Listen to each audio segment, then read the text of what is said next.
الحمد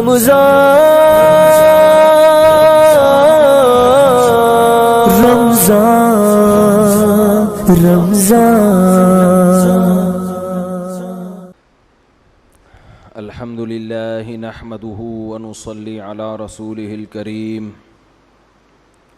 آج ہم نے 22واں پارہ پڑھا ہے، لیکن پچھلے پاروں کی کافی حد تک تفسیر باقی ہے، تو میں نے ارادہ کیا تھا کہ حضرت سلیمان علیہ السلام کا جو واقعہ ہے نا، وہ قرآن میں دوسرے مقامات پر اتنی ڈیٹیل میں نہیں ہے، تو اس لیے اس واقعے کو ہم آج پڑھ لیتے ہیں۔ وقت بچا تو انشاءاللہ ہم آگے چلیں گے۔ سلیمان علیہ السلام نے ہدہد کو رپورٹنگ کے لیے بھیجا تھا۔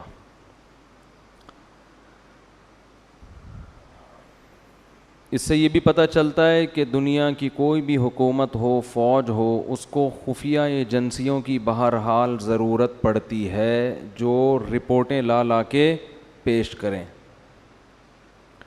تو سلیمان علیہ السلام نے ہدہد کو کہا کہ تو غیر حاضر تھا، جب تک غیر حاضری کی مضبوط دلیل پیش نہیں کرے گا اس وقت تک تیرا عذر قبول نہیں ہو، اور اس کو پرچہ پکڑا دیا کہ ملکہ سبا جس کے بارے میں تیرا یہ دعویٰ ہے کہ اس کی ایک بہت بڑی حکومت ہے اور بہت شاندار جاندار حکومت، اور وہ اللہ کو چھوڑ کر سورج کو سجدہ کرتے ہیں، تو میرا یہ خط ہے، یہ ملکہ سبا کو لے جا کے پکڑا دے، اور دیکھتے ہیں وہاں سے جواب کیا آتا ہے۔ اسی سے اندازہ ہو جائے گا کہ یہ واقعی سچ کہہ رہا ہے یا جھوٹ۔ ہدہد نے لے جا کے وہ ملکہ سبا کو پکڑا دیا۔ پہلے زمانے میں پرندوں کے ذریعے خط و کتابت ہوتی تھی، اس کے لیے پرندے استعمال ہوتے تھے۔ پرندوں کو سدھایا جا سکتا ہے، بعض پرندوں کو، ہر ایک پرندے کو نہیں۔ اچھا، یہ جو ہدہد جس کو آج ہم ہدہد کہتے ہیں، یہ وہ والا ہدہد نہیں ہے، کچھ نام چینج ہو گئے ہیں۔ تو حضرت سلیمان علیہ السلام نے خط لکھا، انہو من سلیمان، پہلے نام لکھا، یہ کس کی طرف سے ہے؟ سلیمان کی طرف سے۔ وَإِنَّهُ بِسْمِ اللَّهِ الرَّحْمَنِ الرَّحِيمِ، اور اس کا مضمون یہ ہے، اللہ کے نام سے شروع کرتا ہوں جو بڑا مہربان اور نہایت رحم کرنے والا ہے۔ بڑی جان ہے اس کلمے میں۔ آج لوگ تحریر سے پہلے بسم اللہ نہیں لکھتے، یا تو 786 لکھ دیتے ہیں، یا لکھتے ہی نہیں کہ کہیں پیپر گر گیا تو بے ادبی نہ ہو جائے۔ یہ وہمی ہونے کی علامت ہوتی ہے۔ اتنا زیادہ ادب تمیز کہ آپ کوئی کام ہی چھوڑ دیں، پھر تو کہیں بھی نہیں لکھنا چاہیے، پھر تو قرآن میں بھی نہیں لکھنا چاہیے۔ کئی بعض دفعہ قرآن انسان کے ہاتھ سے غلطی سے گر جاتا ہے، اللہ تعالیٰ حفاظت میں رکھے۔ تو اتنا زیادہ نہیں مسلط کرنا چاہیے اپنے آپ کو، اپنے اوپر ان چیزوں کو۔ ادب ایک حد تک ہو تو ٹھیک ہے، اس سے آگے بڑھے گا تو ٹینشن کے علاوہ کچھ بھی حاصل نہیں ہوگا۔ آج کسی نے بتایا کہ میں واش روم میں جب پیشاب کر کے فارغ ہوتا ہوں کمبورڈ میں تو چھینٹیں پڑتی ہیں، تو اس میں پوری ڈیٹیل پیش کی تھی، پانی زیادہ ہو تو پیشاب کی مقدار کم ہو تو پھر چھینٹوں کا کیا حکم ہے، پانی کم ہو پیشاب زیادہ ہو پھر چھینٹوں کا کیا حکم ہے، چھینٹوں کی تعداد اتنی ہو تو کیا ہے، پوری رپورٹیں۔ میں نے بولا بھائی تو استنجا کر کے پتلی گلی سے نکل جایا کر، تھوڑا احتیاط کرو کہ چھینٹیں نہ پڑیں، باقی اتنا رپورٹ پیش کرنے کی ضرورت نہیں ہے۔ پتلی گلیاں کیوں بنائی جاتی ہیں بھائی؟ اس لیے تو بنائی جاتی ہیں، اگلے نے بھی انتظار کر رہا ہے، وہ باہر کھڑا ہوا، اس کی چھینٹوں کا، اس کا تو سب کچھ حساب کتاب جو ہے نا وہ اس کی پینٹ میں ہو جائے گا تمہاری چھینٹوں کے چکر میں۔ تو مسلط کر لیتے ہیں اپنے اوپر، تو بعض لوگ ادب تمیز کو مسلط کر لیتے ہیں بہت زیادہ۔ اب دیکھو اگلی صف میں لوگ قرآن پڑھتے ہیں، مسجد میں پچھلی صف میں قرآن ہی نہیں پڑھتے بیٹھ کے، اس لیے کہ وہ کہتے ہیں اگلے والے کی پیٹھ ہو رہی ہے۔ کچھ نہیں ہوتا بھائی، اگر ہو رہی ہے تو اب یہ تھوڑی کہ وضو خانے تک کوئی قرآن ہی نہیں پڑھ سکتا بیٹھ کے، تو یہ تو مجبوری ہے۔ جب صفوں میں بیٹھیں گے تو پشت سے بچنا ممکن نہیں ہے، تو کوئی مسئلہ نہیں ہے، اگلی صف میں بھی لوگ قرآن لے کے بیٹھ جائیں، پچھلی صف میں بھی بیٹھ جائیں لوگ لے کے، اس بہانے تلاوت تو کریں گے نا۔ ہاں جان جان کر بے ادبی کرنا یا وہ طریقہ اختیار کرنا جس میں واضح توہین ہو یہ جائز نہیں ہے. تو ہمارے ہاں عربوں میں ایسا ہوتا ہے کہ پچھلی صفوں میں بھی لوگ قرآن پڑھتے ہیں, ادھر انڈیا پاکستان میں ہوتا ہی نہیں ہے, قرآن کی تلاوت ہی نہیں ہوتی مسجدوں میں اس چکر میں. اچھا, تو حضرت سلیمان علیہ السلام نے خط لکھا, بسم اللہ الرحمن الرحیم, اللہ کے نام سے جو بڑا مہربان اور نہایت رحم کر. کیا جان پیدا ہو جاتی ہے اس سے آپ کی تحریر میں. اور آگے مضمون دیکھو, اللہ تعالو علیہ, بات یہ ہے سرکشی مت کرو, وَأَتُونِي مسلمین, فرما بردار بن کے چلی آؤ, بس دیٹس آل. آگے اپنے سائن یا اسٹیمپ جو بھی ہوگی, اتنی سی بات. ٹھیک ہے نا. میں نے اس دن بیان کیا تھا نا کہ زیادہ بولنا کس کی علامت ہے, فالٹ کی. تو سلیمان علیہ السلام نے ٹو دا پوائنٹ بات کی ہے. اب سوال پیدا ہوتا ہے, بھائی یہ کیا دھمکی ہو گئی یار, بیٹھے بیٹھے کسی کو بھی دھمکی لگا دو. ان کی پوری گورنمنٹ ہے, پوری ریاست ہے, پورا ایک کنٹری چلا رہے ہیں, اور آپ ان سے کہہ رہے ہو کہ انسان کے بچے بن کے چلے آؤ, چھوڑ دو گورنمنٹ, اپنی حکومت چھوڑ دو. اصل میں سلیمان علیہ السلام نے بسم اللہ الرحمن الرحیم کے لفظ میں میسج دے دیا تھا کہ زمین پہ حکومت کا جو اصل حق ہے وہ اللہ کو ہے, اور نظام کس کا چلے گا, اللہ کا. اس کے علاوہ کسی کو زمین پر حکومت کا حق حاصل نہیں ہے. ہاں طاقت کے بل بوتے پر کوئی غلبہ حاصل کر لے تو سامنے والے میں اگر طاقت نہیں ہے تو صبر کرے, لیکن سلیمان علیہ السلام میں پاور تھی تو ان کے ہاں سے طاقت کے زور سے اسلام پھیلائے. تو کفر کس زور سے پھیلائے, کیا وہ جلیبیاں کھلا کے پھیلائے, لڈو کھلا کے پھیلائے؟ دنیا میں جتنی حکومتیں بنی ہیں طاقت کے زور سے ہی بنی ہیں. ہندوستان میں مہاراجے آئے, انہوں نے لڑ لڑ کے علاقوں پہ قبضے کیے. امریکہ دریافت ہوا تو لڑائیاں ہوئی ہیں, کالوں کو مارا ہے. آسٹریلیا میں تو کالوں کو, لاکھوں کالوں کو ایسے مارا ہے بندوقوں سے جیسے ہم ہرن کا شکار کرتے ہیں, اس طرح سے مارا ہے. دنیا میں کہیں بھی کوئی گورنمنٹ پاور کے بغیر نہیں بنی ہے. اس کے بعد پھر وہ جمہوری نظام آیا گورنمنٹ بننے کے بعد کہ اب ملک کے حاکم کی سلیکشن کیسے ہوگی. تو اسلام نے کیا حکم دیا, اور اسلام تو طاقت کے زور سے پھیلا ہی نہیں ہے. ایک شخص آپ دنیا میں ایسا نہیں دکھا سکتے جس کو تلوار رکھ کے مسلمان کیا گیا ہو, ایک شخص نہیں دکھا سکتے آپ ایسا. تو سلیمان علیہ السلام نے کے پاس چونکہ پاور تھی نا, جب آپ کے پاس پاور ہوتی ہے تو آپ زیادہ لمبی چوڑی باتیں نہیں کرتے. طاقت جب ہوتی ہے نا, دیکھو ایک باڈی بلڈر نے اپنا واقعہ سنا ہے, بہت ڈولے شولے بنے ہوئے بڑے لمبے چوڑے, تو ان کا کسی سے پھڈا ہو گیا نا. جس سے پھڈا ہوا اس نے اس باڈی بلڈر کو دیکھا نہیں تھا, بس ویسے ہی لڑنے چلا گیا گھر. ابے تو نے میرے بھائی کو چھیڑا, ابے تیری ایسی کی تیسی. جا کے دروازہ نوک کیا. اب یہ بلڈر مجھے خود اپنا واقعہ سنا رہا ہے. بلڈر کا دروازہ نوک کیا اس نے, تھا باریک سا دبلا پتلا جو نوک کرنے والا ہے. تو بلڈر جب کہتا ہے, مجھے کہتا ہے جب میں گھر سے باہر نکلا نا تو مجھے دیکھ کے نا وہ ایسے غصے میں غضبناک آگ بگولا ہو رہا ہے. مجھے ڈر یہ لگ رہا تھا کہ جتنا اس کو غصہ آ رہا ہے اس کی صحت اتنا غصہ افورڈ نہیں کر سکتی. یہ تو میرے الفاظ ہیں, یہ انہوں نے تو کچھ اور کہا تھا, یعنی اس کی تعبیر میں کر رہا ہوں اپنے الفاظ میں کہ اس کی جو صحت ہے یہ اتنا غصہ افورڈ نہیں کر سکتی. تو کہہ رہے وہ ایسے یوں یوں چل رہا تھا تو مجھے ہنسی آ گئی. مجھے لگا کہ یہ تو یہیں کہیں پگھل نہ جائے بھائی غصے سے. تو کہہ رہے مجھے ہنسی آ گئی, میں نے کہا یار جا. وہ چلا گیا بڑے آرام سے. وہ کیا ہوا, تو پاور ہے نا, تو زیادہ لمبی چوڑی باتوں کی بولو ضرورت نہیں ہے. ٹو دا پوائنٹ بات صحیح, مسئلہ حل ہو جاتا ہے. اسی طرح یاد رکھو جب کسی باطل سے بحث ہوتی ہے تو باطل سے بحث میں بھی لمبی چوڑی باتوں کی ضرورت نہیں ہوتی, اور باطل کی عادت ہوتی ہے باتوں کو طول دیتا ہے. میری کچھ دن پہلے بحث ہوئی تھی نا تقلید کے موضوع پر. میں نے پوچھا تقلید کسے کہتے ہیں, انہوں نے کہا بغیر دلیل کسی کو ماننا, اور یہ حرام ہے. تو میں ایک بات پہ اڑ گیا تھا کہ صحابہ نے بھی تو, بہت سے تابعین نے تو صحابہ کی بات کو بلا دلیل فالو کیا ہے, تو یہ کیا ہے. تو وہ پوری بحث میں اس کا جواب نہیں آیا. تو کھینچتے رہو بحث کو، کھینچتے رہو کھینچتے رہو منکرین حدیث سے دو دو چار کی طرح ہم باتیں پوچھتے ہیں کہ اگر حدیث حجت نہیں ہے تو یہ جو قرآن نے کہا ہے کہ نبی ڈیفائن کریں گے کہ قرآن میں کیا لکھا ہے، تو وہ نبی کا ڈیفائن کیا ہوا کہاں گیا؟ ہمیں تو یہ حدیثوں میں ہی ملتا ہے. اگر یہ غلط ہے تو پھر صحیح کہاں ہے؟ قیامت تک منکرین حدیث بغلے جھانکتا رہے گا، اس کا جواب نہیں دے گا، بات کو گھمائے گا وہ. تو باطل ہمیشہ بات کو کیا کرتا ہے؟ دائیں بائیں گھماتے. قادیانی سے آپ پوچھ لیں کہ فرض کر لو نبی صلی اللہ علیہ وسلم آخری نبی نہیں ہے، نقل کفر کفر نباشت، فرض کر لو، تو اس سے یہ کہاں ثابت ہوتا ہے کہ مرزا نبی ہے؟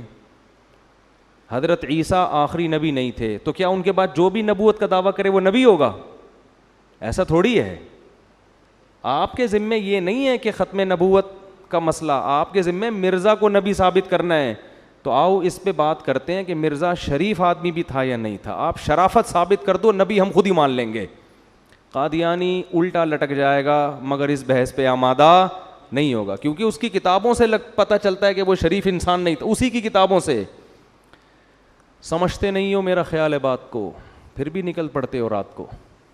تو بحثوں کو الجھانے کی کوشش کی جاتی ہے. تو اللہ تعالیٰ نے وہ کیا تھا مسئلہ یار، تو سلیمان علیہ السلام چونکہ پاورفل تھے نا، تو یہ نہیں کہ پورا لمبا 6 صفحوں کا لیٹر لکھ رہے ہیں. ایکچولی بات اصل میں یہ ہے کہ دیکھیے میں اللہ کا سچی مچی کا نبی ہوں، اور یہ ہے کہ وہ لمبی بھائی حاکم سے بات ہو رہی ہے، حاکم کی آنکھوں میں آنکھیں ڈال کے بات کرو گے تو بات سمجھ میں آئے گی. حاکم جیسے ہو تو بات کرو، ورنہ بات کرنے کی ضرورت نہیں ہے. ورنہ عام آدمی کو کیا ضرورت ہے حکمرانوں سے خام خامے پنگا لینے کی؟ معذرت کے ساتھ ایسے الفاظ میں استعمال کروں، کوئی دوسرا لفظ پنگے کے متبادل ہو تو مجھے بتائیں، اگلے بیان میں وہ یوز کروں گا. پھر میں حاکم سے الجھنے کی بلا وجہ کیا ضرورت ہے؟ ورنہ اپنی اوقات میں رہو نا. تو سلیمان علیہ السلام کے پاس ایک پاورفل حکومت تھی. تو سلیمان علیہ السلام کا انداز کیا تھا؟ اللہ تعالی علیہ، مجھ پر سرکشی مت کرنا، مجھ پر سرکشی. کیونکہ بادشاہ کو جب کوئی خط جاتا ہے نا اس قسم کا، تو پہلے تو وہ تیش میں آتا ہے، بھائی اس نے مجھے خط کیسے لکھا ہے، اس نے مجھے، تو انہوں نے پہلے بتا دیا کہ یہ دھمکی والے لہجے میں بات کرنا مجھے بالکل پسند نہیں ہے. ٹھیک ہے نا. جب مسلمانوں کی خلافتیں تھیں نا تو مسلمانوں کا اسٹائل بھی یہی ہوا کرتا تھا، یہی اسٹائل ہوا کرتا تھا. تو اس لیے قرآن کہہ رہا ہے اپنے آپ کو مضبوط کرو، مضبوط طاقتور بناؤ، اسٹائل چینج کرو. لیکن طاقتور بنائے بغیر اگر اسٹائل چینج کر دیا نا تو لینے کے دینے پڑ جائیں گے. وہی حال ہو جائے گا جو باڈی بلڈر کے گیٹ پر آیا تھا اور کانپتا ہوا واپس چلا گیا.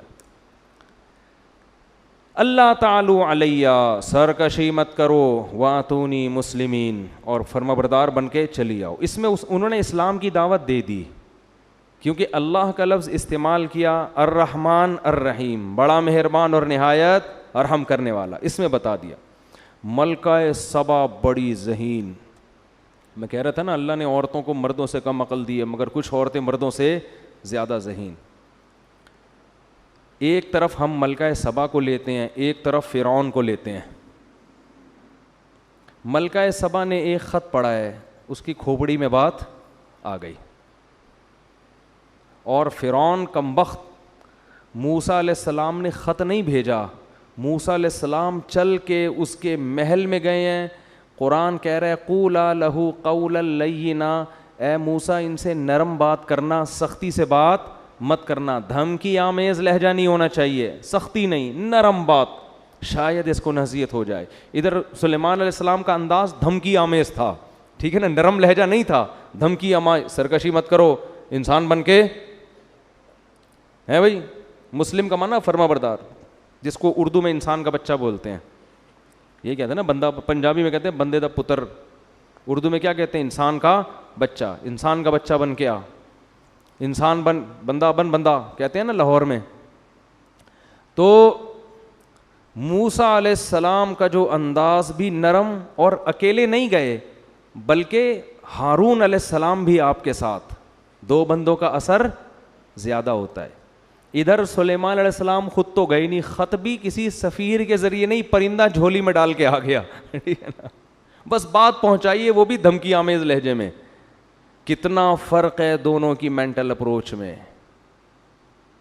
فرعون کو پھر معجزے دکھائے, جادوگروں سے مقابلہ کروایا. موسیٰ کلیم اللہ کو بچپن سے جانتا تھا کہ یہ جھوٹے نہیں ہیں, یہ شریف انسان ہیں.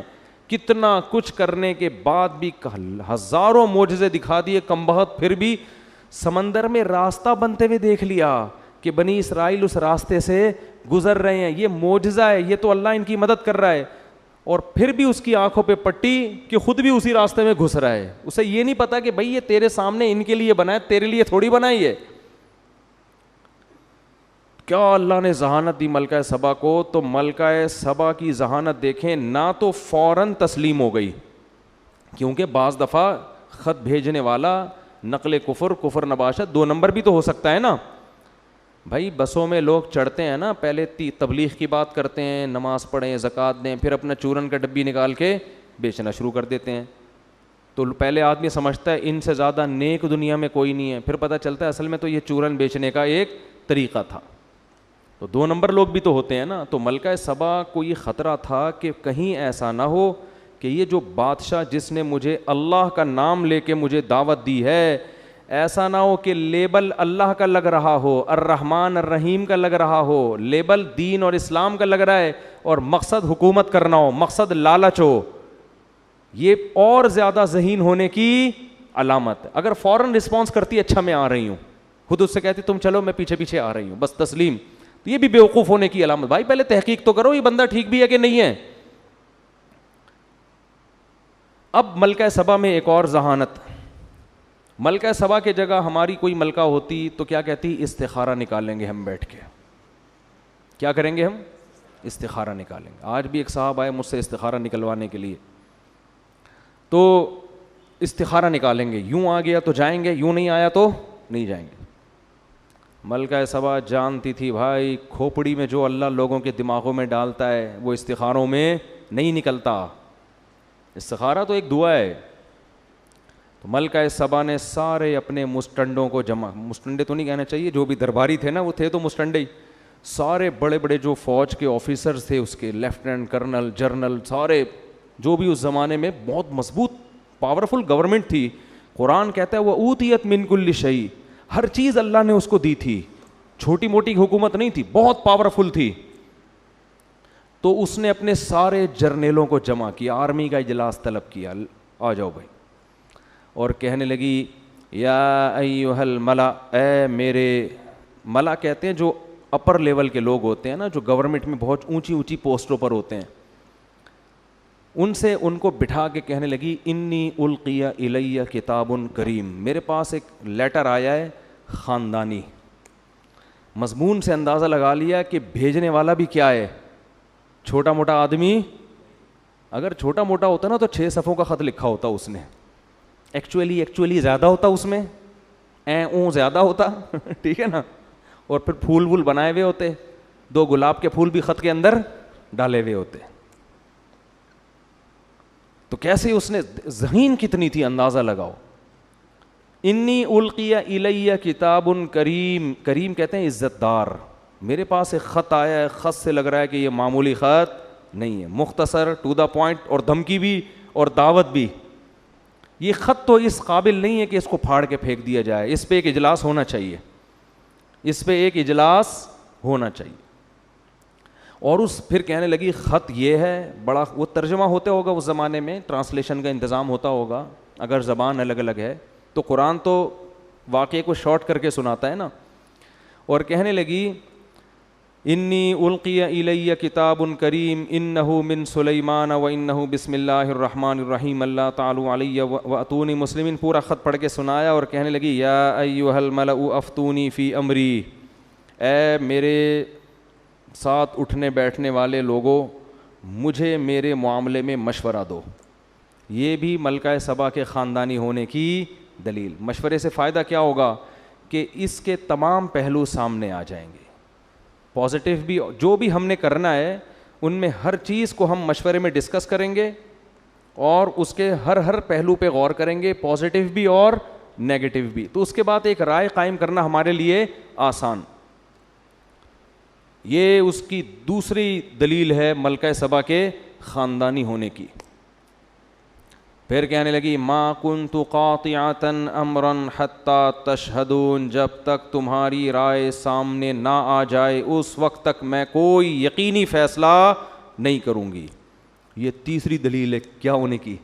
قاطعۃ امرا کا مطلب میں اپنی رائے تو پیش کروں گی لیکن فیصلہ میں اس وقت کروں گی جب تمہاری رائے بھی سامنے آ جائے. تو ابھی جو میں رائے پیش کروں گی وہ میرا فیصلہ نہیں ہے, وہ رائے ہے, اور تمہاری رائے آنے کے بعد جو میں رائے دوں گی وہ رائے نہیں ہوگی بلکہ وہ آرڈر ہوگا. یہ اسٹائل مارکیٹ میں ملے گا آج کل آپ کو کہیں ہے بھائی. یہ ہمیں بھی اسٹائل سکھایا جا رہا ہے ٹھیک ہے نا, کہ ہم بھی اپنے فیصلے بولتے کیوں نہیں کریں. ہم سے قیامت تک کوئی فیصلہ ہوتا ہی نہیں ہے. آج قوت فیصلہ, ڈیسیجن پاور جسے کہتے ہیں نا, وہ مارکیٹ سے کیا ہو گئی ہے, شارٹ. سارے زندگی سوچتے رہتے ہیں کرنا ہے کہ نہیں کرنا ہے, کرنا ہے کہ نہیں کرنا ہے, کرنا ہے کہ نہیں, کوئی طریقہ ہی نہیں ہے نتیجے تک پہنچنے کا. قالوا نحن اولو قوت, وہ پاورفل لوگ تھے, سمجھدار لوگ تھے. انہوں نے بات کیا کی, انہوں نے کہا دیکھو بھائی نحن اولو قوت, ہم پاورفل لوگ ہیں, طاقتور لوگ ہیں, کمزور نہیں ہیں. کیا مطلب, اگر تو لڑائی کا آرڈر دے گی تو بزدلی نہیں دکھائیں گے. یہ کسی ملک کی آرمی کے خاندانی ہونے کی دلیل ہے کہ جب گورنمنٹ مشورہ لے رہی ہو فوج سے, کیا خیال ہے بھائی اس کنٹری پہ حملہ کرنے کا, تو فوج یہ نہیں کہ ابھی دیکھیں ایکچولی ابھی تو اتنے سارے مسائل چل رہے ہیں, کیا ابھی پھڈا ختم نہیں ہوا دوسرا پھڈا شروع کر دیا آپ نے ہیں, یہ کوئی بات ہے لڑائی پھڈے. اور خط بھی تو دیکھو نا, خود ہی کہہ رہی ہو خاندانی خط ہے, اوپر سے اس بندے سے لڑواؤ گی ہم کو. معیشت دیکھو کہاں جا رہی ہے, ڈالر دیکھو کہاں جا رہا ہے, وہ بھی لڑائی کی بات. یہ فوج پہ یہ باتیں سوٹ بولو نہیں کرتی. فوج پہ یہ بات سوٹ کرتی ہے, بھائی لڑائی کے لیے ہر وقت تیار ہے, آرڈر کرو, بس آرڈر آپ کا ہوگا. یہ بھی فوج کے کیا خاندانی ہونے کی دلیل. لیکن انہوں نے ایک فالٹ تھا اس میں, فالٹ یہ تھا کیونکہ وہ ملکہ سبا کی طرح ذہین نہیں تھے. فالٹ یہ تھا کہ آپ رائے وہ دیں جو آپ کی اپنی خدمات تو پیش کریں آپ, لیکن آپ سے مشورہ یہ نہیں لیا جا رہا کہ آپ لڑنے کے لیے تیار ہیں یا نہیں. مشورہ آپ سے یہ لیا جا رہا ہے کہ لڑنا مناسب ہے یا نہیں, کیا کریں. اس بارے میں انہوں نے کوئی مشورہ نہیں دیا. تو اس کا مطلب خاندانی تھے مگر اتنے نہیں جتنی ملکہ سبا خاندانی تھی. ظاہر ہے یہ اس سے زیادہ خاندانی ہوتے پھر یہ اس کے باپ بن کے بیٹھے ہوئے ہوتے نا وہاں پہ ٹھیک ہے نا, اس کی تھوڑی سلیکشن ہوتی. تو والامر الیک, کہنے لگے ہم طاقتور لوگ ہیں, کمزور نہیں ہیں, لڑنے کے لیے ہر وقت تیار ہیں. والامر الیک, لیکن فیصلہ تو نے کرنا ہے. ملک کی حاکم کون ہے, تو ہے. فانظری ماذا تأمرین, تو بتا تیرا کیا حکم ہے. ملکہ سبا بہت ذہین تھی. اگر وہ یہ کہہ دیتی کہ نہیں بھائی ابھی میرا لڑنے کا پروگرام نہیں ہے, اس میں دو نقصان تھے. ایک یہ کہ آرمی کہتی کہ بھائی اس نے فیصلہ جلد بازی میں کیا ہے, اس کو چاہیے کہ دوسرا پہلو بھی ہمارے سامنے, لڑنے کے فضائل بھی اور نہ لڑنے کے بھی ہمارے سامنے رکھے. دوسرا نقصان اس میں یہ ہوتا, یعنی پہلا تو یہ ہوتا کہ اس نے فیصلہ جلد بازی میں کیا ہے, دوسرا یہ ہوتا کہ یہ بزدل ہے, ہماری گورنمنٹ اپنے آپ کو بچانے کے چکر میں دوسروں کی دھمکیوں کو پی رہی ہے. تو یہ دونوں چیزیں امیج غلط جاتے. تو ملکہ سبا نے دونوں پہلو سامنے رکھے. اس نے کہا دیکھو بات یہ ہے کہ نہ تو میں لڑائی سے بھاگنے والی ہوں, نہ میں اس کی قائل ہوں کہ ہر صورت میں لڑیں. ہم دیکھتے ہیں کہ لڑنا اگر ہمارے لیے فائدہ مند ہے تو لڑیں گے, نہیں لڑنا فائدہ مند تو نہیں لڑیں گے. اب لڑنا فائدہ مند کب ہے, نہیں لڑنا فائدہ مند کب ہے. اگر طاقت کا مقابلہ طاقت سے ہو رہا ہے تو لڑیں گے. لیکن اگر یہ ویژنری آدمی ہے, اس کی دعوت صحیح ہے, یہ پیسے کے لیے حکومت کے لیے نہیں لڑ رہا, یہ خدا کے دین کو غالب کرنے کے لیے, ایک اس کا نظریہ ہے, ایک تھیوری ہے, ایک نظریہ ہے, اس کے لیے لڑ رہا ہے, تو پھر ہم اس سے مقابلہ نہیں کر سکتے. کیونکہ اگر ہم نے اس سے مقابلہ کیا, فتح ہو گئی تو بلے بلے, شکست ہو گئی تو پھر یہ ایسی واٹ لگا کے رکھے گا نا ہماری, اور ایسا ستیہ ناس کرے گا کہ سوچ لو کہ عزت دار لوگ ذلیل ہو جائیں گے. تو یہ دوسرا آپشن بھی سوچ لو, کیسی خاندانی در خاندانی ہے کہ نہیں ہے. تو کیا کہنے لگی, ان الملوک اذا دخلوا قریۃ افسدوها, دیکھو تم نے تو بات کر دی ہم لڑنے کے لیے تیار ہیں, لیکن بادشاہ لوگ جب لڑتے ہیں تو شکست میں کے ساتھ فتح کا خطرہ بھی ہوتا ہے، اور اگر ان کو فتح ہو گئی افسدوہا، ملک کا بیڑا غرق کر دیں گے، وجعلوا اعزت اہلھا اذلۃ، اور بادشاہوں کی عادت ہے ملک فتح کرنے کے بعد عزت دار لوگوں کو ذلیل بنا دیتے ہیں۔ میں بھی باندی بن سکتی ہوں، لونڈی بن سکتی ہوں، تم بھی سارے کیا بن جاؤ گے؟ قیدی بنو گے، غلام بنو گے۔ وَكَذَلِكَ يَفْعَلُونَ، یہ بھی کریں گے ایسا۔ لہذا ہم یہ تحقیق کرتے کہ یہ اہل حق ہیں، یہ اہل باطل۔ تو اب آپ مجھے بتاؤ کہ جو آدمی خامخواہ میں دھمکیاں دے رہا ہو، اس کے پیچھے کوئی ویژن نہ ہو، تو اس سے اس کا دنیاوی مفاد کے علاوہ کوئی مقصد ہوگا؟ ہے بھائی؟ خامخواہ میں ایک آدمی کسی کو تنگ کر رہا ہے، اس کا مطلب بھائی آپ اس کے وسائل پہ قبضہ کرنا چاہتے ہیں۔ ایک ملک جب دوسرے ملک پہ بلا وجہ حملہ کر رہا ہے، اس کا مطلب اس کے وسائل کس کے کنٹرول میں لانا چاہ رہا ہے؟ اپنے۔ اسلام کی لڑائی اس مقصد کے لیے نہیں ہوتی۔ تو اس نے یہ کہا انی مرسلۃ الیہم بہدیۃ فناظرۃ بما یرجع المرسلون، میں اس کے پاس ہدیے، تحفے، تحائف بھیجتی ہوں، بڑے خاندانی اور قیمتی قسم کے۔ گورنمنٹ کے پاس جو گفٹ ہوں گے وہ چھوٹے موٹے نہیں ہوں گے۔ اگر یہ شخص دنیا پرست ہے، اس کے دل میں حکومت کی لالچ ہے، یہ نذرانے دیکھ کرنا یہ اپنے ویژن اور نظریے سے پیچھے ہٹ جائے گا، اس کی دعوت میں لچک پیدا ہو جائے گی۔ پھر اگر دھمکی دی تو ہم لڑیں گے اس سے، اور اگر دھمکی نہیں بھی دی تو بھی لڑیں گے، کیونکہ یہ اس کی علامت ہے کہ یہ خام میں حکومت کا نشہ ہے۔ تو ملکہ سبا نے نا اس زمانے کے اربوں کھربوں کے حساب سے ہیرے جواہرات، جو بھی قیمتی بہت خاندانی قسم کے تحفے تھے، قاصدین کو دیے اور بولے جاؤ سلیمان کو دے کر آ جاؤ۔ حضرت سلیمان کے پاس جب وہ تحفے آئے ہیں، فلما جاء سلیمان، جب وہ تحفے سلیمان السلام کے پاس آئے، قال اتمدوننی بمال، انہوں نے فرمایا کہ چند ٹکے کے لوگ، تم لوگ میری پیسوں سے مدد کرنا چاہ رہے ہو، ہیں بھائی؟ میری دعوت کا تم نے یہ مطلب لیا ہے؟ چند ٹکے تو میں اپنی طرف سے لگا رہا ہوں، یعنی اتمدوننی بمال، تم پیسوں سے میری مدد کر رہے ہو، تم یہ سمجھ رہے ہو کہ اتنے ڈالر ہم تمہارے لیے مدد کے لیے بھیجیں گے تو تم چپ ہو جاؤ گے؟ اتمدوننی بمال، پیسوں کے ذریعے میرا منہ مجھے چپ کرانا چاہ رہے ہو؟ فما آتانی اللہ خیر مما آتاکم، اللہ نے مجھے جو وسائل دیے ہیں نا وہ تم سے کروڑہ گنا زیادہ دیے ہیں۔ ارجع الیہم، پتلی گلی سے نکل، پتلی گلی سے واپس، قاصد کو کہہ رہے ہیں پلٹ جا واپس، اور ملکہ سبا کو جا کے بول کہ اب دوسرا خط نہیں آئے گا، ہدہد کے اور بہت سارے کام ہیں ہمارے پاس، ہدہد اس کام کے لیے فارغ نہیں بیٹھا ہوا کہ خط و کتابت ہی کرتا رہے۔ فَلَنَأْتِيَنَّهُمْ بِجُنُودٍ لَّا قِبَلَ لَهُمْ بِهَا، اب اس کو بول اب خط نہیں آئے گا، اب فوج آئے گی۔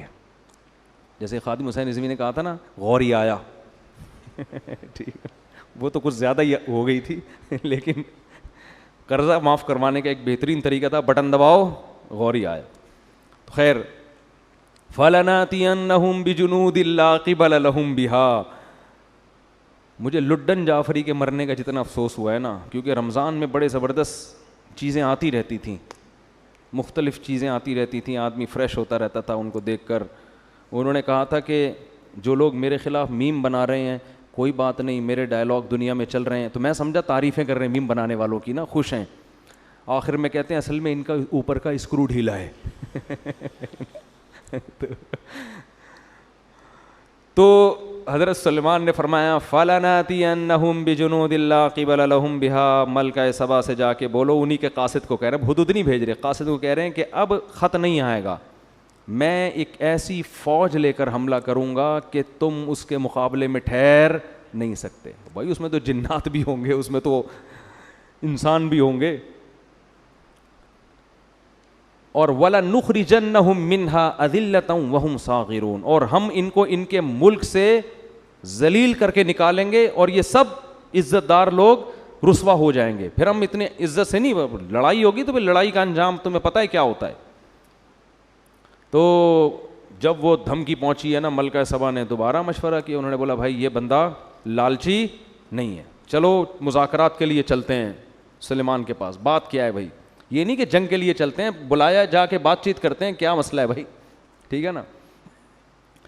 تو قرآن کہہ رہا ہے کہ حضرت سلیمان کو اطلاع مل گئی کہ ملکہ سبا وہاں سے چل پڑی ہے.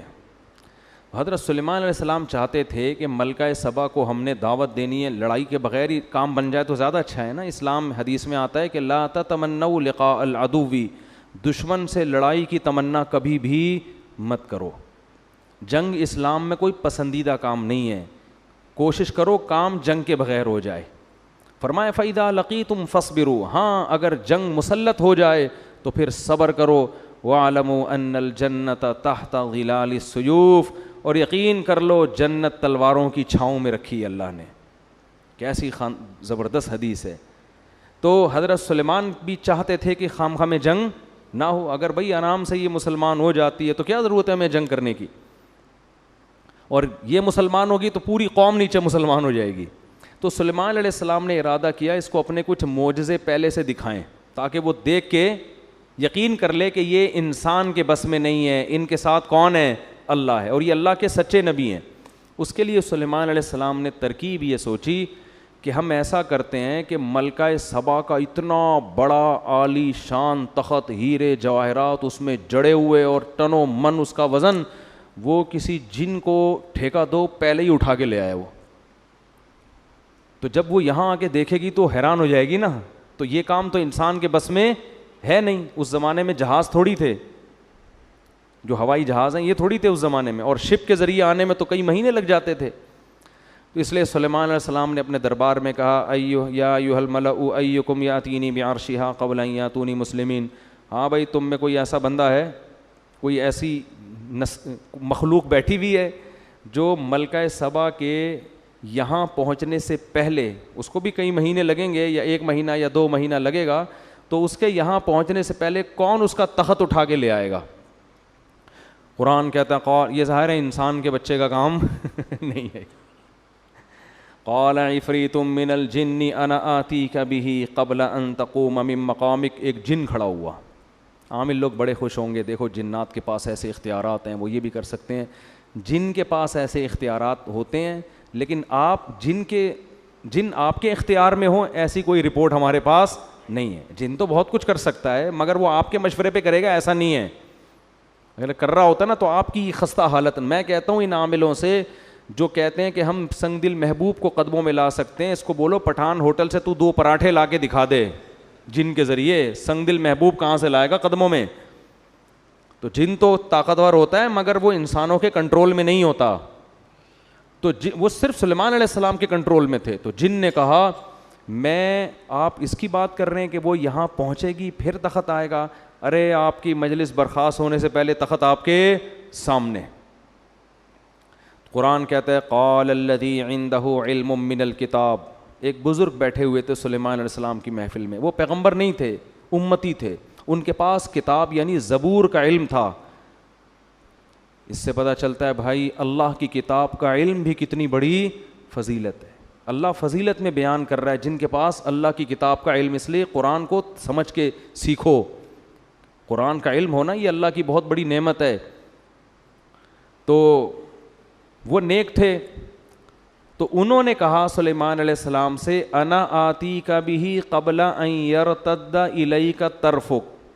حضرت یہ جن کہہ رہا ہے کہ مجلس برخاست ہونے سے پہلے میں آپ کی پلک جھپکنے سے پہلے حاضر کروں گا. یہ کہا اور تخت سامنے حاضر.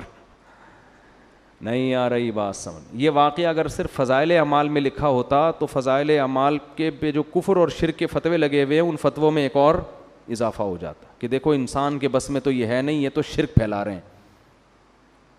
تو یہ واقعہ قرآن میں لکھا ہے. اس سے پتہ چلتا ہے کہ اللہ تعالیٰ بعض مرتبہ کسی بزرگ کے ہاتھ پہ کوئی ایسا محیر العقول کام کر دیتے ہیں جو اسباب کی دنیا میں ممکن نہیں ہوتا. اس کو کرامت کہتے ہیں. یہی کام اگر نبی سے ہو تو اس کو معجزہ کہتے ہیں, بزرگوں سے ہو تو اس کو کیا کہا جاتا ہے؟ کرامت. اور یہ کچھ بھی ہو سکتا ہے. اس میں ہمارا عقیدہ یہ ہے کہ یہ ہاتھ بزرگ کا استعمال ہوتا ہے, کام بزرگ نہیں کر رہے ہوتے. اللہ نے بزرگوں کو ایسے اختیارات نہیں دیے, نہ پیغمبروں کو دیے نہ بزرگوں کو دیے ہیں. پیغمبر کا معجزہ بھی اللہ کی طرف سے ہوتا ہے, پیغمبر کا دخل نہیں ہوتا اس میں. مردوں کو حضرت عیسیٰ زندہ کرتے تھے تو حضرت عیسیٰ نہیں کرتے تھے بلکہ کون کرتا تھا؟ اللہ کرتے تھے. حضرت عیسیٰ تو صرف کہتے تھے. تو اللہ نے ان بزرگ کے ہاتھ پہ کرامت ظاہر کی. تو اسی طرح فضائل اعمال میں جو درجنوں واقعات لکھے ہیں ان بزرگ نے یہ کر دیا, ان بزرگ, یہ کرامت کے واقعات ہیں. ان کو شرک کہنا اس لیے درست نہیں ہے کہ ان میں ان بزرگ کی طرف مجازی نسبت ہے, حقیقت کون کر رہا ہے؟ اللہ. ہاں, کرامت کا واقعہ اگر مستند کتاب میں لکھا ہو یا مستند ذریعے سے پہنچے تو اس کو مانو, بیان کرنے والا مستند نہیں ہے تو پھر اس کو مت مانو. اب فضائل اعمال میں جو کرامتیں لکھی ہوئی ہیں وہ جن کتابوں سے لی گئی ہیں, وہ کتابیں اگر مستند ہیں تو کرامت کا واقعہ بھی درست, کتابیں مستند نہیں ہیں تو کرامت کا واقعہ درست نہیں ہے. اور دوسری بات یہ کہ جو لوگ فضائل اعمال کے خلاف کلپ بناتے ہیں ان سے کہو اصل کلپ تو اس کتاب کے خلاف بننا چاہیے جس کتاب سے فضائل اعمال نے وہ کرامت لی ہے. اس کتاب کے خلاف کوئی کلپ بنانے کے لیے تیار نہیں ہے, کیونکہ وہ کتابیں بڑے بڑے محدثین کی لکھی ہوئی کتابیں ہیں, اور محدثین کو برا بھلا کہیں گے تو لوگ ان کو جوتے ماریں گے, تو اس لیے انہوں نے فضائل اعمال کو پکڑا ہوا ہے. نہیں یار یہ سمجھ میں میرا خیال ہے بات. تو یہ خیانت ہے بہت بڑی کہ جو اصل کتاب ہے اس کو تو کچھ نہیں کہہ رہے, ٹھیک ہے نا, اور جہاں جو نقل کر رہے ہیں اس کو کہہ رہے ہیں یہ فضائل اعمال اور فضائل صدقات میں شرک بھرا ہوا ہے. تو ان کو شرک کی ڈیفینیشن ہی پتہ نہیں ہے. تو ان بزرگ نے کیا کہا. اب یہاں ایک اور لوگ سوال کرتے ہیں کہ یہ کرامت تو صحابہ کے ہاتھ پہ ظاہر نہیں ہوئی جو فضائل اعمال میں لکھی ہوئی ہیں, یہ تو نبی کے ہاتھ پہ یہ معجزہ نہیں ہوا تو بزرگ کے ہاتھ پہ کیسے ہو گیا؟ اس کا مطلب بزرگ صحابہ سے بھی افضل ہیں. تو یہی سوال ہم یہاں کریں گے کہ سلیمان علیہ السلام تو تخت کو سیکنڈوں میں لا نہیں سکے, لیکن مجلس میں بیٹھے ہوئے بزرگ نے کہا اور تخت سامنے حاضر. تو کیا ہم یہ کہہ سکتے ہیں کہ وہ بزرگ حضرت سلیمان سے افضل ہو گئے؟ نہیں. کرامت کے صدور سے کوئی شخص دوسرے سے افضل نہیں ہو جاتا. کرامت تو اللہ کی طرف سے ایک اکرام ہے بزرگ کا کہ دیکھو میں اس پہ خوش ہوں اور اس کے ہاتھ پہ میں کیسی چیزیں ظاہر کر دیتا ہوں. یہ اس کی علامت نہیں ہے کہ اس وقت دنیا میں سب سے افضل یہی ہے. اور یہ بھی ممکن ہے کہ ایک پیغمبر کے ہاتھ پہ وہ معجزہ ظاہر نہ ہو جو کسی امتی کے ہاتھ پہ کرامت ہو جائے, یہ بھی عین ممکن ہے. باقی افضلیت کا تعلق اعمال سے ہے, کرامتوں سے نہیں ہے. کون افضل ہے سب سے؟ جو شریعت پہ سب سے زیادہ چلتا ہے, تو وہ تو پیغمبر سب سے زیادہ چلتے ہیں نا. اور علماء کہتے ہیں امتی کے ہاتھ پہ کرامت کا ظاہر ہونا یہ پیغمبر ہی کے فضیلت کی دلیل ہے, اس لیے کہ اس امتی کو یہ مقام اس پیغمبر کی امت کے امتی ہونے کی وجہ سے ملا ہے. وہ جو بزرگ تھے نا جنہوں نے کرامت ظاہر کی اور تخت فوراً لے آئے, تو اصل میں یہ فضیلت سلیمان علیہ السلام کی تھی. وہ بزرگ سلیمان علیہ السلام کو فالو کرتے تھے, اسی وجہ سے تو یہ انعام ملا نا ان کو. اسی وجہ سے حضرت سلیمان اس بزرگ کا شکریہ نہیں ادا کر رہے, بلکہ جیسے ہی تخت حاضر ہوا ہے تو کہہ رہے ہادہ من فضل ربی, یہ میرے رب کا مجھ پر فضل ہے. نہیں آ رہی بات؟ کیا مطلب؟ گویا یہ میرا معجزہ ہے کہ میرے امتیوں کے ہاتھ پہ ایسا کچھ ہو رہا ہے, تو یہ ان کا نہیں, یہ کس کا کمال ہے؟ یہ کمال اللہ نے مجھے دیا ہے کہ مجھے فالو کرنے کی وجہ سے ان کو ایسے انعامات ملے ہیں. تو فضائل اعمال اور صدقات میں جو بزرگوں کی کرامتیں لکھی ہوئی ہیں وہ محمد صلی اللہ علیہ وسلم کی فضیلت کی دلیل ہیں کہ اللہ نے سید الانبیاء کو اتنا اونچا مقام دیا کہ سید الانبیاء کو فالو کرنے والوں کے ہاتھ پہ اللہ نے ایسی ایسی کرامتیں ظاہر کی ہیں. تو اس سے پیغمبر کا مقام کم نہیں ہو رہا بلکہ پیغمبر کا مقام اونچا ہو رہا ہے کہ ان کی امتیوں میں پچھلی امتوں سے بھی زیادہ بڑی بڑی کرامتیں صادر ہوئی ہیں. نہیں آ رہی میرا خیال ہے بات سمجھ میں؟ تو سلیمان علیہ السلام نے کیا کیا؟ وہ ان بزرگ نے کہا کہ میں آپ کی پلک جھپکنے سے پہلے کیا لے آؤں گا؟ تخت سامنے. یہ کہا اور تخت سامنے, کیونکہ پلک تو جھپکنے میں تو سیکنڈ لگتے ہیں.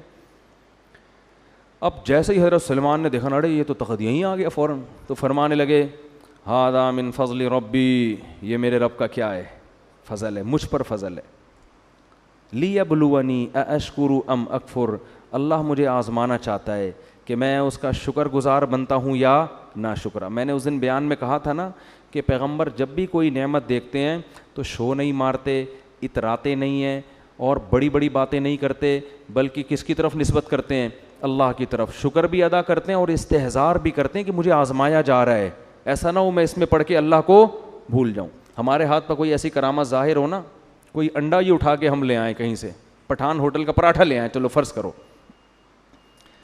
اٹھا کے لے آئیں, اگر ہم تو 6 مہینے شو مارنے میں لگیں گے کہ نہیں لگیں گے؟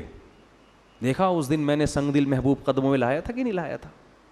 لایا تھا کہ نہیں لایا تھا؟ دیکھا اس دن میں نے خواب سنایا تھا، اگلے دن سچا نکلا کہ نہیں نکلا؟ 6 مہینے کس میں لگیں گے؟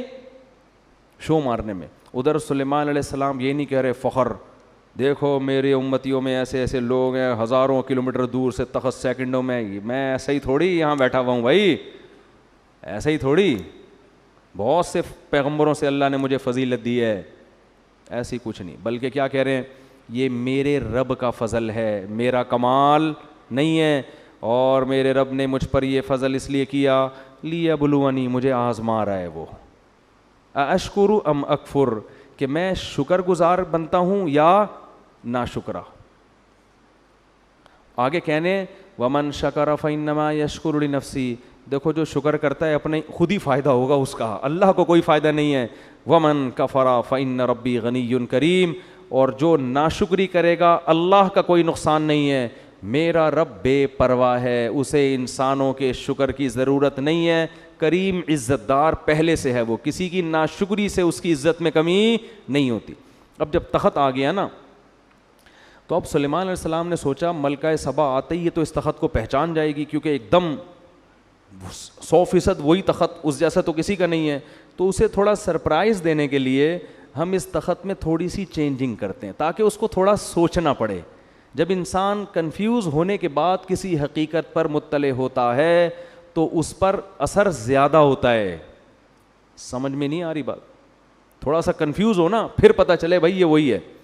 جیسے حضرت یوسف جب مصر کے بادشاہ بنے نا، تو جو ان کے بھائی جب گئے ہیں تو حضرت یوسف کو پہچانا نہیں، لیکن کنفیوز ہو گئے تھے کہ ان کی شکل کس سے مل رہی ہے؟ ہمارے بھائی سے. پھر یوسف علیہ السلام نے بھی ان کو بتایا نہیں کہ میں تمہارا بھائی ہوں، بلکہ ان سے پوچھا کہ تمہیں پتہ ہے تم نے اپنے بھائی کے ساتھ کیا کیا تھا کنویں میں؟ یہ نہیں بتایا کہ میں وہی ہوں. یہ سوال پوچھنا تھا کہ بھائی سمجھ گئے کہ یہ کون ہے، کیونکہ یہ واقعہ تو یوسف کے علاوہ کسی کو معلوم نہیں تھا. تو یہ بھی تھوڑا سا نا تردد میں ڈال کے کسی کو حقیقت بتانا، اس میں زیادہ لطف ہوتا ہے، اس میں زیادہ مزہ ہوتا ہے، اور اس میں جو آپ اس کو سکھانا چاہتے ہیں وہ زیادہ اچھی طرح سے سیکھتا ہے. تو سلیمان علیہ السلام نے کہا نکروا لہا عرشہا، ذرا اس کا جو تخت ہے اس کی سیٹنگ تھوڑی سی کیا کر دو، چینج کر دو، یہ والا نٹ بولٹ تھوڑا وہاں لگا دو، یہ والا وہاں لگا دو، اس طرح کر دو. جب ملکہ سبا وہ مہینوں کا سفر کر کے پہنچی ہے تو سلیمان علیہ السلام نے ملکہ سبا سے کہا اچھا ہمارے ہاں کوئی متعصب قسم کے صوفی ہوتے تو کہتے حضرت آپ لیڈیز سے بات نہ کریں. یہ بھی ایک طبقہ ہے ہمارے ہاں جو تقوی میں اتنا آگے نکل جاتا ہے. ایک طرف تو ایسا لبرل طبقہ ہے جنہوں نے پردہ ہی ختم کر دیا کہ مرد اور لڑکیاں ساتھ بیٹھ کے گپے ماریں. میں جب بھی ٹیلی ویژن کے کسی پروگرام میں جاتا ہوں پہلے یہ ان کو آرڈر دیتا ہوں میرے ساتھ کسی لڑکی کو بٹھانے کی اجازت نہیں ہے. اس کی میں نے بہت سختی کی ہوئی ہے. یہ علماء کے وقار کے خلاف ہے کہ جوان لڑکیاں بن ٹھن کے آئی ہوئی ہیں مفتی صاحب سے انٹرویو لے رہی ہیں, تو آپ پردے کی تبلیغ کیسے کرو گے دنیا کے سامنے؟ ہاں اس پہ جو ہے نا کال پہ کوئی انٹرویو ریکارڈ کرا کے, میرے کچھ انٹرویو ایسے ہیں جس میں یہ دکھایا کہ کوئی لڑکی مجھ سے انٹرویو لے رہی ہے, وہ سامنے نہیں بیٹھی ہیں, وہ انہوں نے مجھ سے ویڈیو انٹرویو ریکارڈ کروا کے پھر چلایا اس اسٹائل میں کہ جیسے ایسا لگ رہا ہے کہ وہ سامنے میرے بیٹھی ہوئی ہیں, تو وہ ایڈیٹنگ ہوئی ہے. تو ایک طبقہ تو ہمارا یہ کہ جنہوں نے پردے کے حکام کی دھجیاں اڑا دی, ایک طبقہ اتنی صوفی پنے کی انتہا کو پہنچا ہوا ہے جہاں عورت سے بات کرنے کی ضرورت ہے وہاں بھی وہ بات کرنے کے لیے تیار نہیں ہے. اب کوئی خاتون اگر آپ سے مسئلہ پوچھنے کے لیے آ رہی ہے تو پردہ کرنا تو اس کی ذمہ داری ہے, اگر وہ نہیں کر رہی تو آپ کو شریعت نہیں کہتی یہاں سے بھاگ جاؤ فوراً کہ وہ مسئلہ پوچھنے آئی آپ بھاگیں وہاں سے, آپ بیٹھیں مسئلہ بتائیں. ہاں تنہائی کسی عورت کے ساتھ بند کمرے میں اختیار کرنا اس کی اسلام میں اجازت نہیں ہے, اور آپ اس کو محبت سے پردے کی ترغیب بھی دے دیں. تو ہمارے یہاں کچھ جو اس طرح کے لوگ ہیں نا, تو وہ سلیمان علیہ السلام پر یہ اعتراض کہ آپ, وہ پہلے سلیمان علیہ السلام کے پاس جا کے کہتے حضرت آپ کو لیڈیز سے بات کرنے کی اجازت نہیں ہے بالکل. تو لیکن پیغمبر تھے, کون بولتا. تو سلیمان علیہ السلام نے جب دیکھا کہ ملکہ سبا آئی تو سب سے پہلے اس سے سوال پوچھا اہا کذا عرشک, یہ تخت آپ ذرا دیکھیں, بتائیں کہ کیا آپ کا جو تخت ہے اسی ٹائپ کا ہے یا نہیں ہے؟ تو وہ بڑے حیران ہو گئی کہ یار بالکل اسی جیسا لگ رہا ہے لیکن 100% وہ ہے بھی نہیں. تو کہنے لگی قالت کأنہ ہو، ایسا لگ رہا ہے کہ یہ وہی ہے، یعنی وہ ہے تو نہیں لیکن ایسا لگ رہا ہے کہ گویا کہ یہ وہی ہے. پھر کہنے لگی کہ بڑا کمال آپ نے کیا کہ اسی جیسا تخت ہدہد کی رپورٹوں کے ذریعے اس نے کہیں لا کے نقشہ بتایا ہوگا اور آپ نے اسی جیسا تخت بنا لیا، کیونکہ اس کے تو وہم و گمان میں بھی نہیں کہ سیکنڈوں میں یہ تخت وہاں سے اڑ کے یہاں آ سکتا ہے. لہذا وہ کہہ رہی ہے کہ کمال ہے بھائی، اسی جیسا تخت آپ نے کیسے بنا لیا. وَأُوتِينَا الْعِلْمَ مِنْ قَبْلِهَا وَكُنَّا مُسْلِمِينَ، ہمیں پتہ تھا کہ آپ کو اللہ نے جو ٹیکنالوجی دی ہے اور وسائل دیے ہیں اس کا ہمیں اندازہ تھا، لیکن ایسا اندازہ کہ ایسا خاندانی تخت بنا لو گے یہ کھوپڑی میں نہیں آتا، اور ہم پہلے سے مان چکے ہیں آپ کی صلاحیتوں کو، مسلمین مان چکے ہیں. یہ تو اس کے تصور میں ہی نہیں کہ یہ وہی ہے. قیل لها ادخل الصرح، حضرت سلیمان علیہ السلام نے فرمایا کہ اب اس محل میں آپ داخل ہو جاؤ. تو محل کا فرش حضرت سلیمان نے ایسا خاندانی بنایا تھا نا، ایسی ٹیکنالوجی استعمال ہوئی تھی کہ وہ فرش دیکھنے میں پانی لگتا تھا کہ پانی ہے جو جس میں لہریں بن رہی ہیں، اتنا شیشے کا چمکدار. تو وہ جو ہے نا اس نے کیا کیا، فلما رأتہ حسبتہ لجۃ. اچھا اس سے یہ بھی پتہ چلتا ہے کہ اللہ نے اگر آپ کو وسائل دیے ہیں تو اچھا گھر بنانا، اچھا ڈیکوریٹ کرنا گھر کو، لائف اسٹائل کو ذرا لگژری بنا لینا، یہ شریعت کے خلاف نہیں ہے. کوئی صوفی وہاں پر ہوتا نالائق ٹائپ کا صوفی، وہ پہلے تو حضرت سلمان کے ملکہ سبا کی سے بات چیت پر اس کو اعتراض ہوتا، ایک آپ نامحرم سے بات کیوں کر رہے ہیں آپ، ٹھیک ہے نا. دوسرا اعتراض اس کو یہ ہوتا کہ یہ کیا ہے بھائی، یہ کیا ہے تخت مخت، آپ نے بھی تخت بنایا ہوا، آپ کا اتنا عالی شان تاج ہے، اور یہ آپ نے اتنے خوبصورت فرش بنائے ہوئے ہیں، ٹائلیں لگائی ہوئی ہیں فرش کے اوپر، اور ایسا خاندانی فرش کے دیکھنے میں کیا لگ رہا ہے، پانی لگ رہا ہے. اس زمانے میں ایسا شیشہ بنا لینا کہ پانی لگے، وہ تالاب لگے، یہ کیا بھائی، آپ کو تو ایک جھونپڑے میں رہنا چاہیے، ایک پرانے سے بوسیدہ کپڑا پہن کے اللہ اللہ کرنا چاہیے، یہ کیا بھائی. جب اللہ نے وسائل دیے ہیں تو یہ بھی بولو ٹھیک، اور جب نیت اچھی ہو تو اور زیادہ ٹھیک. نیت کیا ہے بھائی، دنیا پہ جو روب اور دبدبا پڑے گا وہ جھونپڑے دیکھ کے نہیں پڑے گا، وہ اسی دنیا کا اسٹائل یہی ہے. لینڈ کروزر میں کسی کے ہاں رشتہ لینے جاؤ فوراً ملے گا، گدھے پہ بیٹھ کے جاؤ گے کیا خیال ہے، ملے گا؟ تو جب رشتہ نہیں ملتا بھائی گدھے پہ بیٹھ کے جانے میں، تو کوئی حکومت آپ سے کیسے تسلیم ہو جائے گی آپ کے سامنے؟ غلیلیں لے کے میدان میں جا رہے ہیں لڑنے کے لیے. تو اسی وجہ سے ہمارے نبی نے بھی اس کا بڑا اہتمام کیا ہے. جب کوئی وفد ہمارے نبی سے ملنے آتا تو آپ اپنے لباس کو چینج کرتے، اچھا لباس پہنتے، اپنے بالوں میں کنگھی کرتے.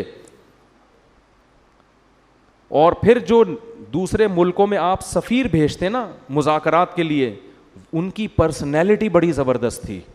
جتنے سفیر نبی صلی اللہ علیہ وسلم نے دوسرے ملکوں کے لیے بھیجے ہیں، ان میں مفسرین کہتے ہیں دو چیزیں قدر مشترک تھیں.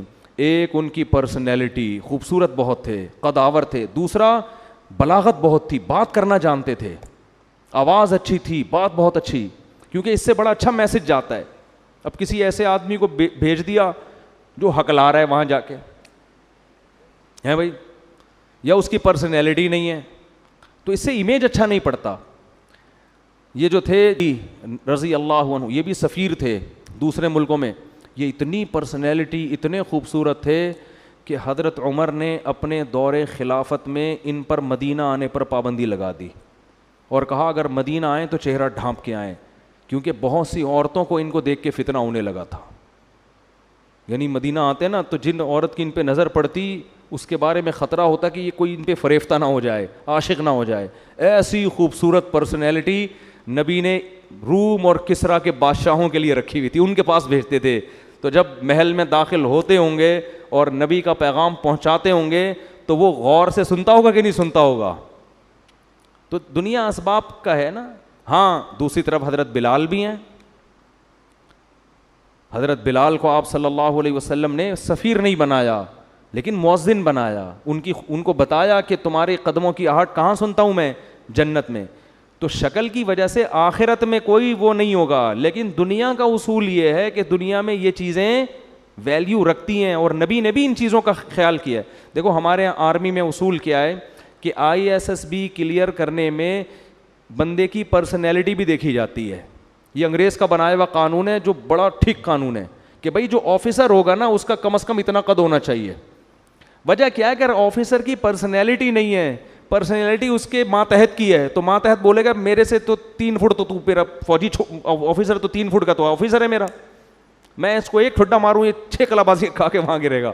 وہ اطاعت نہیں کرے گا. اطاعت انسان ہمیشہ کس کی کرتا ہے؟ جو آپ سے برتر ہو. یہ انسان کی نیچر ہے. تبھی تو عورت کو حکم دیا ہے کہ اس کا نکاح اس سے برتر میں ہونا چاہیے, اس سے کمتر میں. یہ اسلام کا حکم ہے کہ عورت کا نکاح اس کے پیرلل یا اس سے افضل میں ہو, اس سے کمتر میں نہ ہو, کیونکہ شوہر سر کا تاج ہے. وہ عورت اس کو اس کی اطاعت کرے گی.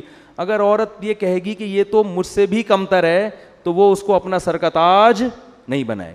اگر PhD لڑکی کی شادی دوسری کلاس میں بھاگے ویسے کر دیں گے, میٹرک میں بھاگے ویسے کر دیں گے, تو وہ لڑکی ذہنی طور پر اس کو اپنا میاں بولو نا نہیں مانے گی. بے جوڑ کی شادی تبھی تو پھر طلاقیں ہو رہی ہیں. یا تو وہ پھر کوئی اس میں کوئی ایسی خوبی ہو جو اس کے عیب کو چھپا دے. میٹرک فیل ہے, بھاگا ہوا ہے, لیکن کوئی دوسری خاصیت اس کے اندر بہت زیادہ ہے, تو کوئی نہ کوئی ایسا خوبی ہو جو اس کے عیب کو کی تلافی کرے. اگر عیب ہی ہیں پھر وہ جوڑ کی شادی نہیں ہے. تو اس کے اسلام نے بھی ان چیزوں کا بڑا حکم دیا ہے. لوگ سمجھتے ہیں بس اسلام پر عمل کرو تو بس چھوڑ دو دنیا کے سارے اصول, بس مکھنچوؤں کی طرح زندگی گزارو. ایسا نہیں ہے. تو خیر جلدی سے میں بات کو سمیٹ کے ختم کرتا ہوں. کیا بات چل رہی تھی پتہ نہیں کہاں سے کہاں پہنچ گئے ہم. تو وہ سفیروں کا نا, ہاں, تو وہ ملکہ سبا کو حضرت سلیمان نے کہا یہ تخت, یہ جو ہے نا یہ فرش, اس پہ آؤ, محل میں داخل ہو. تو ملکہ سبا نے کہا یار یہ تو پانی ہے, تالاب ہے یہاں, اس میں کیسے چلوں گی. تو کشفت عن ساقیہا, اپنی جو بھی شلوار تھی, جو بھی ازار تھا, جو بھی ساڑی تھی, کچھ بھی ہوگا, ساڑیاں تو نہیں پہنی ہوں گی, ظاہر ہے ملکہ ہے, شاہانہ لباس ہی ہوگا نا. تو جو بھی لباس تھا اس نے اپنے پائنچے اوپر کر لیے تاکہ میرے پاؤں کپڑے گیلے نہ ہو. حضرت سلیمان قیل لها ادخل الصرح فلما رأته حسبته لجة وكشفت عن ساقيها قال انه صرح ممرد من قوارير. تو حضرت سلیمان نے کہا یہ پانی نہیں ہے, یہ تالاب نہیں ہے, یہ شیشے کا بنا ہوا فرش, ڈیزائن ایسے کیا گیا ہے دیکھنے والا اس کو تالاب سمجھتا ہے. اب یہاں ملکہ سبا نے کہا بھائی یہ خدا کا پیغمبر ہے, ابھی اس نے مجھے تخت دکھا دیا وہاں سے یہاں, اور یہ ایسا فرش تو دنیا میں کسی کا باپ بھی نہیں بنا سکتا. اس نے یہ نہیں کہا مجھے پتا ہے یہ دل میں سوچا ہوگا. لوگ پھر کہہ رہے ہوتے یہ باپ کا لفظ کہاں ہے قرآن میں, دکھاؤ بھائی. تو ہمارا بھی تو کچھ اسٹائل ہے نا بات سمجھانے کا, ہم آج کے زمانے کے لحاظ سے سمجھائیں گے نا. تو ملکہ سبا نے کہا بھائی یہ تو ممکن واقعی اللہ کے سچے پیغمبر ہیں, ان کے پاس وسائل کی کمی نہیں ہے. تو فوراً کہنے لگی قال ربی انی ظلمت نفسی. اب دیکھو حضرت سلیمان سے خطاب نہیں کر رہی, اب کس سے خطاب کر رہی ہے؟ اللہ سے. یہ بھی اس کے خاندانی ہونے کی دلیل, کیونکہ ان کو یقین آ گیا کہ یہ سب کچھ یہ نہیں کر رہے, اللہ کر رہا ہے مجھے سمجھانے کے لیے کہ تو غلط دین پہ چل رہی تھی. توبہ کی اور کہنے لگی ربی انی ظلمت نفسی, اے اللہ آج تک میں نے سورج کو سجدہ کر کے اپنی جان پہ ظلم کیا ہے. واسلمت مع سلیمان للہ رب العالمین. یہ ایسا خاندانی جملہ ہے, اس سے آپ کو پتہ چلے گا بھائی ایکسٹرا آرڈینری ذہین تھی.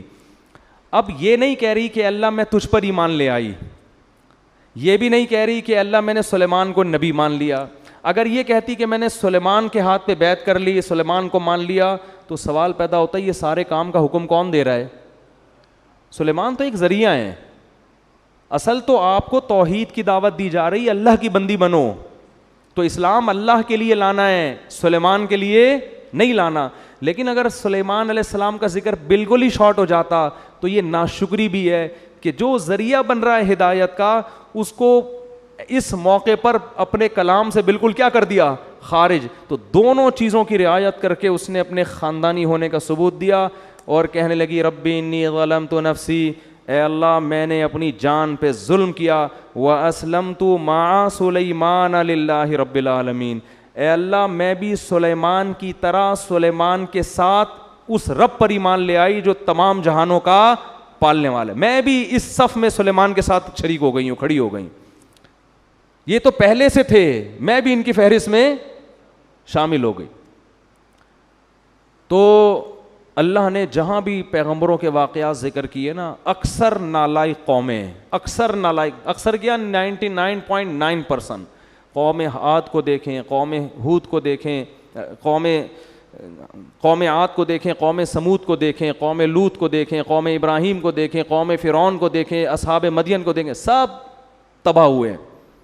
کچھ قومیں ایسی ہیں جو گنی جا سکتی ہیں جنہوں نے عقل اور شعور کا مظاہرہ کیا, جذباتی پن سے ہٹ کر پیغمبر کی دعوت پہ شعور کے ساتھ غور کرنا شروع کیا. اللہ نے ان کو ہدایت بھی دی, اللہ نے ان کو عزت بھی دی, اور قیامت تک کے لیے اللہ نے ان کا تذکرہ قرآن میں لکھ دیا. ملکہ سبا کتنی خوش ہوتی ہوگی, اس کے تو تصور میں بھی نہیں ہوگا کہ کل ایک قرآن نازل ہوگا, اللہ کی آخری کتاب, جس میں اللہ میرا تذکرہ کریں گے اتنے اہتمام کے ساتھ. اور حضرت مولانا حضرت مفتی طارق مسعود صاحب دامت برکاتہم, آپ کے حساب سے, میرے حساب سے نہیں, میں تو ایسے ہی آدمی ہوں, آپ لوگ یہ القاب لگاتے ہیں نا, میں یہ کرتا ہوں تکبر سے بچنے کے لیے, جب لوگ کہتے ہیں مفتی طارق مسعود مدۃ ظلہ العالیہ, تو میں آگے لگاتا ہوں جو ملا کھا لیا. مدۃ ظلہ العالیہ کی دو قسمیں, ایک تو سچی مچی کے ہوتے ہیں جو بزرگ ہوتے ہیں, اور ایک ہوتے ہیں دامت برکاتہم العالیہ جو ملا کھا لیا. تو یہ والے ہم دامت برکاتہم ہیں. تو اس کو تصور میں بھی نہیں ہوگا کہ کل محمد صلی اللہ علیہ وسلم پہ اللہ کلام نازل کرے گا اور اللہ میری حکومت کا اور میرے اسلام لانے کا تذکرہ کرے گا. اللہ کو اس کا یہ عمل اتنا پسند ہے, اس کی کھوپڑی کیونکہ صحیح استعمال کی ہے, جذباتیت کا شکار نہیں. اور اس کے تصور میں بھی نہیں ہوگا کہ کل یوٹیوب کے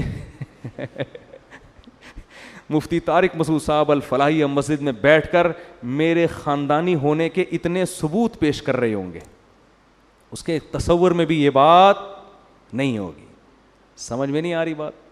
تو یہ عمل ہے ان لوگوں کا جو اللہ کی مان کے چلتے ہیں, اور جو جذبات میں آ کے مخالفت کرتے ہیں وہ تباہ ہو جاتے ہیں. اللہ تعالیٰ سمجھنے کی عمل کی توفیق عطا فرمائے. لوگ آخر میں ایک سوال پوچھتے ہیں کہ ملکہ سبا کی حضرت سلیمان سے شادی ہوئی تھی کہ نہیں ہوئی تھی. اس کے بارے میں کوئی رپورٹ نہیں ہے, لیکن حضرت سلیمان کی 100 بیویاں صحیح بخاری سے ثابت ہیں, تو ایک اور ہونے سے کوئی فرق نہیں پڑتا, 101 ہو گئی ہوں گی. مسئلہ اس کے لیے ہوتا ہے جس نے ساری زندگی ایک بیوی رکھنی ہے, وہ دنیا میں دین کا کام بھی کر سکتا ہے. وہ خواتین سارا بیان کا بیڑا غرق ہو جائے گا نا, خواتین بول کے پھر آخر میں ترغیب دے دی اس نے. کیا آج کے دور میں تقلید کرنا, کیا لکھا ہے بھائی, شاعر اسلام سے سمجھا جائے گا, بعد میں پوچھیں. ذاکر نائک صاحب تبلیغ کا حوالہ اکثر دیتے ہیں, لیکن کیا ہم موجودہ بائبل وغیرہ کا مطالعہ کر سکتے ہیں؟ کوئی تحقیق کے لیے کرے تو الگ بات ہے, ویسے اس کا مطالعہ کرنا ٹھیک نہیں ہے. قرآن پاک میں ہمیں کیا لکھا ہوئی کا طریقہ سکھایا ہے, موعظۃ الحسنہ کا طریقہ سکھایا ہے, لیکن اکثر غیر مسلم اسلام کا تمسخر کرتے آئے ہیں یا غلط فہمی کا شکار ہیں. ان سے کیسے بات کی جائے؟ تمیز سے بات کی جائے. اور کیسے بات کی؟ پاور ہو تو پھر آدمی اس اسٹائل میں بات کرے جیسے سلیمان علیہ السلام نے. پاور نہیں ہے تو پھر تو صبر ہی کرنا ہے نا بھائی. سبحانک اللہم و بحمدک نشہد ان لا الہ الا انت نستغفرک ونتوب الیک. بھائی مصافحہ نہ فرمائیں, اللہ جزائے خیر دے آپ لوگوں کو.